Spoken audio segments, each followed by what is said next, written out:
Alright, hey guys, I just figured I'd record some thoughts on this mouse. A customer asked me to do some mods to it, and I just sort of wanted to give it a try before I sent it off, because I haven't had a chance to try the Superlight yet. I had an original GPW for a little while, and that was alright. I didn't mind it much at all. But I figured it'd be nice to see what it feels like with bigger skates, Tiger Ice, and 20 grams removed. And overall, I think basically my assessment of it as a G Pro wireless still holds up. It is not my favorite shape, but in terms of comfort and performance potential, I and even certain things like the hump area right here, the width of it, the way that it pushes in the center of my palm, some other small characteristics like that. It reminds me a lot of the Cone Pro Air. And this isn't too surprising if you look at what something like the Basilisk slash G502 actually is from a shape perspective. They tend to have a higher left side than this mouse does. But for the most part, this is very similar to this, just without a thumb rest. You see that? Same kind of width, outside of little pokey bits at the front, or same length, outside of the pokey bits at the front, same kind of width in the main body of them, and very similar shape back ends, especially. So, in comparison to the cone, this guy does have some differences. Mainly, though, it's just this right here, this massive flare on the back right, which, oops, come on, please stay, thank you, which, as you can see, in contrast to this guy, it forces your pinky knuckle out a lot wider when you're trying to grip the mouse. Instead of being able to kind of hold it like this, it does this more. And as a consequence, you aren't able to tuck the length of your pinky against the side of the mouse, because your pinky knuckle can't squeeze in far enough to do that the way that you can on these mice. That makes sense? So I actually prefer this rear right corner because it's more reminiscent of the type of mice with this shape that I prefer. Like the MX518. It has what looks like a little bit of that right here, but really in practice, it's so much smaller compared to the cones that you can keep your pinky pretty much right against the mouse. So anyway, I do understand the complaint about the sides being kind of flat.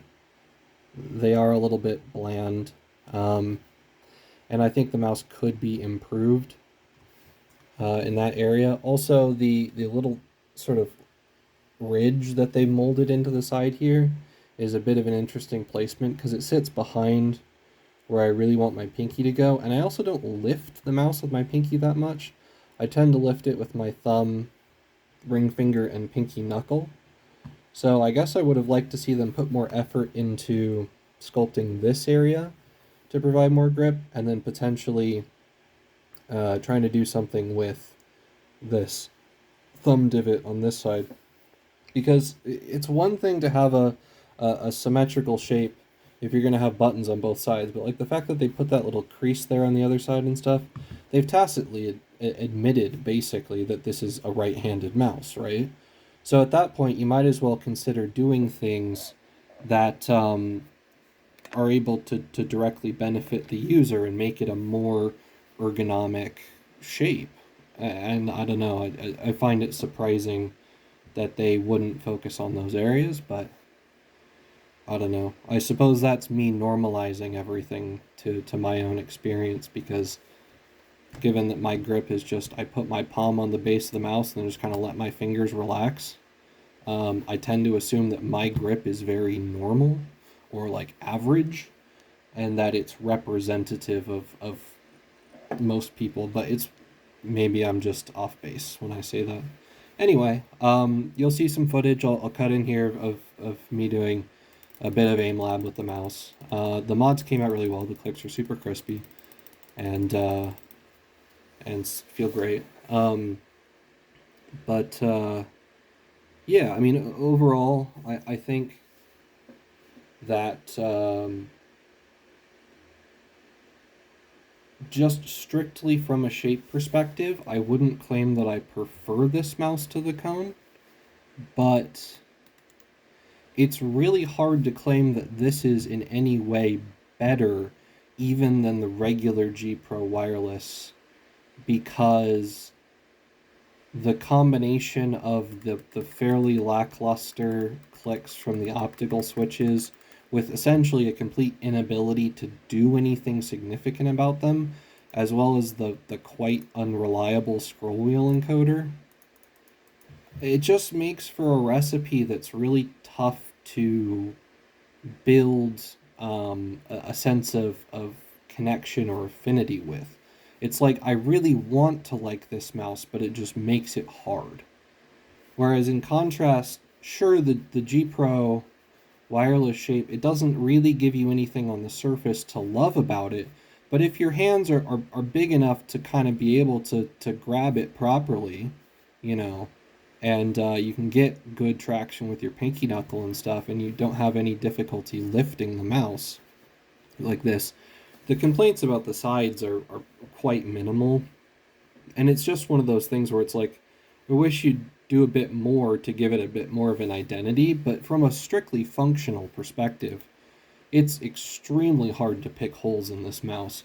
And not only that, but at least it uses regular mechanical switches, so you have options in terms of trying to mod it and get the clicks to feel the way you want it to. And you know, you really can't complain about the performance, the battery life, the weight of the Superlight. Mainly, it's just the thumb buttons. Because even after having added 2 layers of aluminum tape here, I mean, they're functional. I can just roll my thumb to hit them, but they don't feel like really encouraging, or like it's I don't have a huge sense of confidence when I'm trying to hit them that what I want to happen is absolutely going to happen. I don't know. Like I just, there's not enough definition here.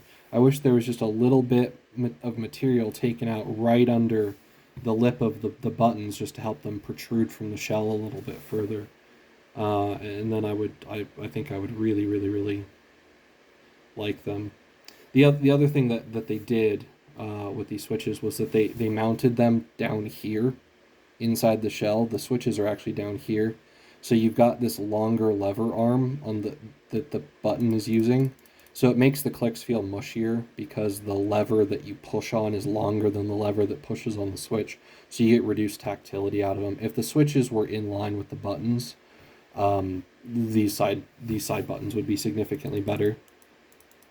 They're still a lot better than you know what I started with, but it's just not ideal. Like I am massively spoiled because I compare everything to the Outset's thumb buttons, which are not only perfectly placed, they protrude from the shell in a very obvious and easily detectable manner, and they have zero pre-travel and are like the most crisp things ever.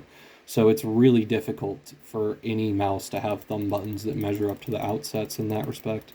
And so I know I need to lower my standards slightly for most things, but yeah, I guess in summary, that's kind of where I feel like this mouse fits in.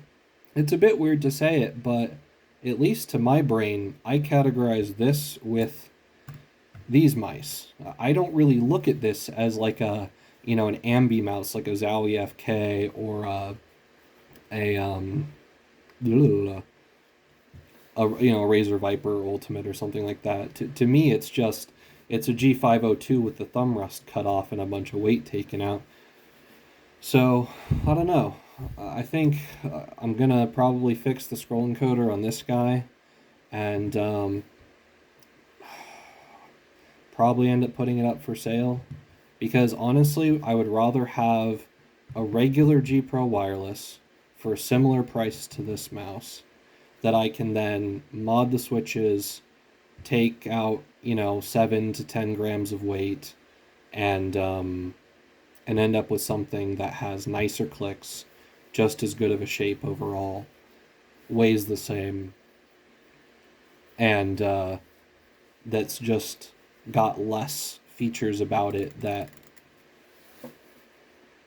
make me struggle to maintain a sense of fondness for the mouse the longer I own it. This is one of those mice where it's like, just by virtue of how utilitarian it is, how exactly how much utility it offers, how straightforward, how functional it is, that is, I would grow to appreciate it the longer I owned one, I think. Anyway, those are my thoughts on it. I'm sure that there are a zillion and one reviews on the G Pro Wireless Shapeout by this point, but I thought I guess I'd give my thoughts on it, and how I feel that it fits into my experience, having tried a bunch of different mice. At the end of the day, I think the shortest way to say it is the community's got a pretty solid handle on describing it. There's nothing stand out about it, but it's great, perfectly good enough for most people. And if you want a one and done deal, it's hard to argue that there's many options out there that are more compelling at this point, especially if you know how to mod or can get it modded at a reasonable price. I think for me, being somebody who has to try things himself before he's happy with the answer that he comes to, rather than just hearing something somebody else said and accepting it as good enough, I was never really at a point where I was willing to accept that the G Pro was as good of a fit for me as it was, because I wanted there to be something better, something more perfect for me. And unfortunately, I don't. As far as a genuinely lightweight wireless mouse that is, quite customizable, performs extremely well, and that I like using, I don't think there's a better option on the market than this mouse. And that's awkward to say, but yeah, at the end of the day, I'm probably going to, at least up until a G703 Superlight comes out, I'll probably end up with one of these, to be honest with you. And it'll sit alongside my uber modded 518 and my outset, and that will probably be the lineup.